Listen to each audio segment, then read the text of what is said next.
And so, ladies and gentlemen, my name is Allison Cruz, and welcome to the desolate Jedi planet of Ilum here in Star Wars Jedi Fallen Order. So we take an unscheduled stop to repair our lightsaber and explore a place of great significance to the Jedi religion. Before we go, I'm sure Seer has some words for us. It's been a long time since I've been here. As you know, many Jedi have come to Ilum to find their Kyber crystal. I remember. Master Yoda guided us to the entrance, but after that, we were on our own. Not something I wasn't accustomed to, but that didn't make it any less challenging. I was trained by following strict protocols. Prepared for everything. Or so I thought. Maybe that was the lesson, Cal. You can't know everything. You can only trust that you are able to handle whatever you face. May the Force be with you, Cal. You too, Seer. So previously on the game, we made our daring escape with our cunning friends in tow, and my lightsaber apparently is freaking out. I don't know why it's that odd color, but what's kind of funny is that if we head over here, you can actually still change it up, and I think, is it really something we can do? Hold on. Okay, for some reason I thought we could customize our lightsaber over here, but maybe we can't. I'm pretty sure I've done it before while it was still broken, but as you guys saw before, our lightsaber still did malfunction after a certain point, but, you know, we need to plant our Dathomir seeds. Yeah, here we go. So we're still gonna need to wait for these to sprout and bloom a little bit, so now that we have all of our plants in there, it's only gonna be a matter of time before a Chivo pops, although I still didn't get the one for killing all of the legendary beasts, so something is broken in more ways than one. Lightsaber? Here? I don't get it. I don't know how you're gonna do it, kid, but if there's one thing I've learned about you, it's that you always seem to get the job done. That's so? Well, I'd say that I'd bet my life on it, but I already have. A lot. You're not the best gambler, Grease. Sure, that's true. But I still believe in what I bet, and I'm letting it ride with you, Cal. Thanks. I'll try to get you a win. Sweet. Thanks so much, Mr. Grease. So with that being said and done, it's time to step out and check it out. Welcome to Ilum and the Shattered Lake. This area is somewhere we only need to visit this one time, and if we could get everything done here first on this visit, I think I'll be satisfied, but chances are I'll probably miss a tiny little nook somewhere and then we'll have to come back, but it is certainly possible to grab everything we need to here, so we'll make sure to do our best on that. First things first, we're gonna run over here and grab ourselves, ooh, a Force Essence. I will take it. What are you for, sir? Something good, I hope. Oh, what? Achievement? Oh, here we go. Younglings, the time of the gathering is upon us. Use your skills wisely. Very cool. We just need one more Force Essence and we'll be able to grab that upgrade. But we also got our 75th Force Essence, which is, I think, not near full. I'm not entirely sure of the exact count, but over 120 is what I've read. So there's still plenty out there in the world to grab. Also, Ori found his little bell ball, so. It's been a while, but yeah. I remember every Jedi comes here as a kid. Or they did when there were Jedi. Yeah. Damn. So not really a whole lot to do out here. This area is relatively straightforward. So I guess we'll just keep going and see how we could possibly scale this thing, because this is definitely going to give me Tomb Raider vibes, if anything else, so prepare for the constant sort of comparisons I'll be making, especially with this animation. It's absolutely perfect. But yeah, this place is really cool and is definitely one of the highlights of this game, in my opinion, for me, at least story-wise. Over there. Now be careful with the ice. Yeah, I wonder how he saw that. That is some incredible vision there, Mr. Cal. We'll go and squeeze on through here without knowing if this is actually someplace that we can proceed from. Because if you had asked me to squeeze through this, I would have looked at you and called you a madman. But apparently it's possible, and Cal's supervision did the trick. Now, This is the worst blizzard I've ever seen. The storm, the temple, it all feels connected somehow. Interesting. So although we lack a pickaxe, we can still climb these jagged ridges on the wall and kind of make our way through here. And with our fast climbing, it makes life so much easier for us. So I'm glad we've got that to look forward to. So let's get on to climbing, shall we? I don't think debris can really do anything for you, so we'll just ignore it. And although that's where we need to go, obviously you're going to want to climb to the top. You can wait until later, and by all accounts we probably should, just to save us the trip, but I think there's some dialogue we can get up here that we can only get while the storm is a raging as it is. So, and it doesn't take much time to, you know, climb back down, but we will have to come back up and see just this really cool outlook on this planet, which is very interesting, and I do kind of like how it's portrayed in the game.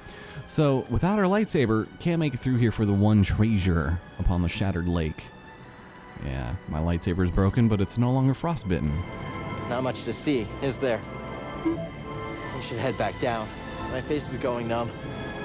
Yeah, this is pretty neat, even though it is mostly shrouded in fog. Still a cool sight nonetheless.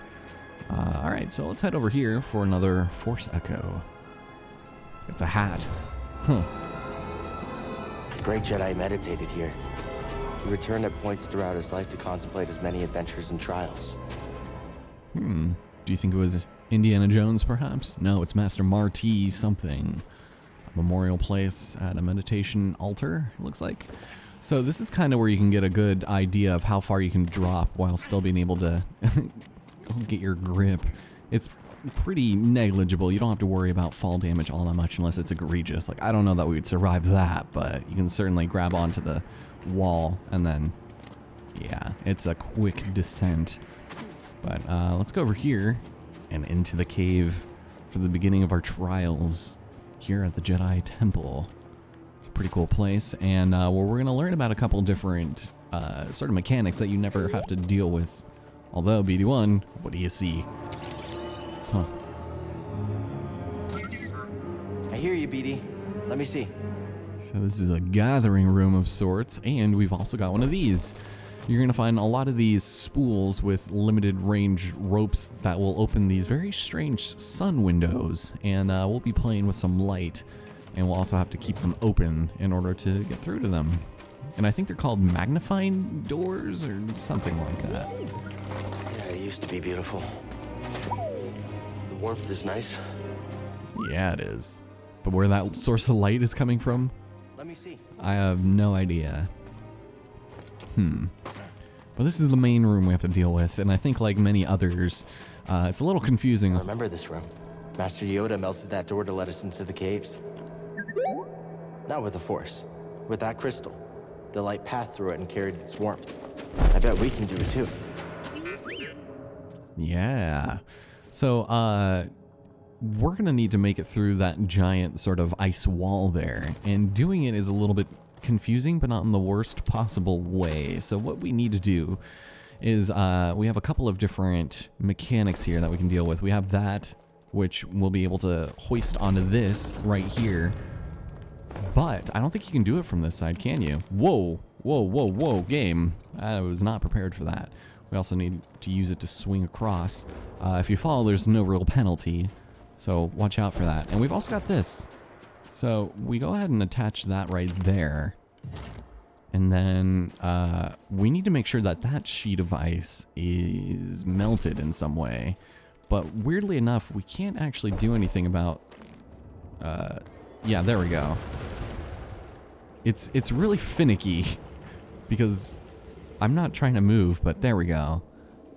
I think this is how you're supposed to do it, is just walk with it physically. So we'll leave that right there. And that is our round trip visit back up to the top. So I'm gonna go ahead and push this back. And we'll leave that there for now. We don't need that window anymore, I believe. And before we move on, I'm gonna drop down here and scan some stuff, because this is a good place to get experience, if not only for your scannables. Nice.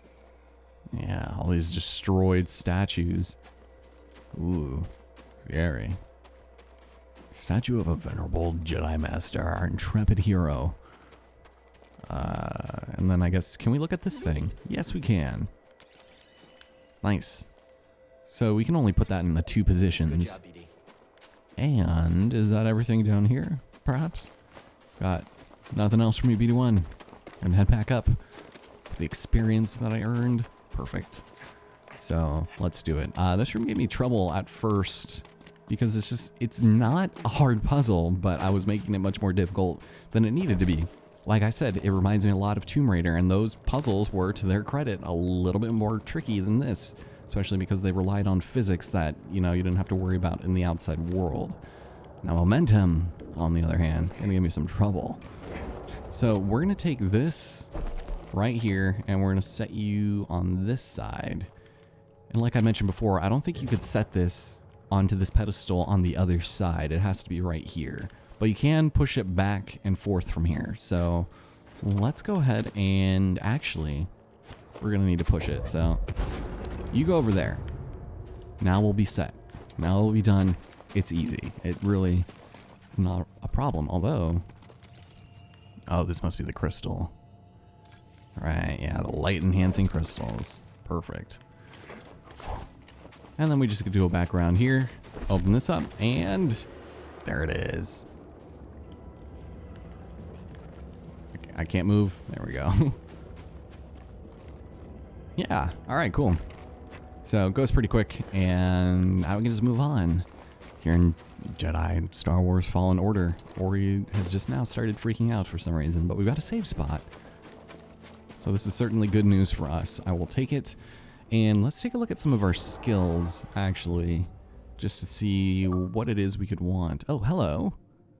Her name was Masana Tide. What? What? Game? Excuse me. Wasn't... Oh, everything is just going to start popping now.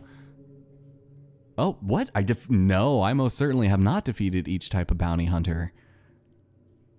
Anything else you want to give me? Okay. So I think I already mentioned before, the bounty hunters come in 3 different varieties. We have yet to fight the Jango Fett one, the one that flies around with the jetpack. We also have yet to fight the droid version of the bounty hunter. So I wonder if would it be, yeah, it would be this, right? The Haxian Brood.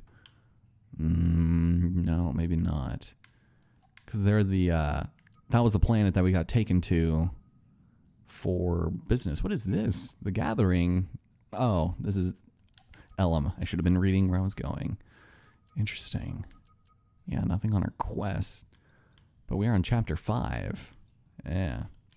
Alright, well, just take my word for it. We still haven't fought them even off screen, I think. Oh, maybe I did do it off screen. Shit. Alright, I don't know what I'm talking about. It's been about a week since I've recorded this, so if you guys can excuse my inexperience and forgetfulness, then I would appreciate it. Now, there are a couple of things that catch my eye. I'm thinking, although we could have some expert survival skills and increase our maximum life, I kind of want to do a lightsaber throw, because there's an achievement for killing 3 dudes with 1 lightsaber throw. But we'd essentially would need the power throw in order to actually make it worth our while, because the range is pretty limited, although we could probably do it, so I'll just go and save that, and wait for the Chivo not to pop, and then we'll be fine. So let's continue down into the depths, and Ori, can you watch out? You're gonna knock yourself right into my coffee. I would not be happy about that. And now get ready to submerge yourself in freezing cold hypothermia water. Isn't that exciting? I think there should be some treasure here, perhaps. Some more that we can open in a hilarious manner, perhaps. But there's also something that you do not want to forget. I think BD1 is going to tell me about these geysers. Yeah. Is he scanning? Yeah, let's keep talking underwater. Why not? Nice. Nice job. Those are definitely words you can make out underwater. Alright, so for those of you who haven't seen it yet, check out this amazing animation for opening. It's incredible. Just go ahead and break your shoulders. And it's going to shake without BD1 inside. And we've got, ooh, Tabana. You know what? I'll give you a good old black and white paint job underwater. And something that I noticed in that cutscene, we actually had our poncho on, and then it was miraculously taken off after the cutscene. It's kind of weird. And this music is reminding me so much Bloodstained Ritual of the Night that I really want to play it now. It's very reminiscent of like early game Bloodstained. I don't know, but make sure you grab this.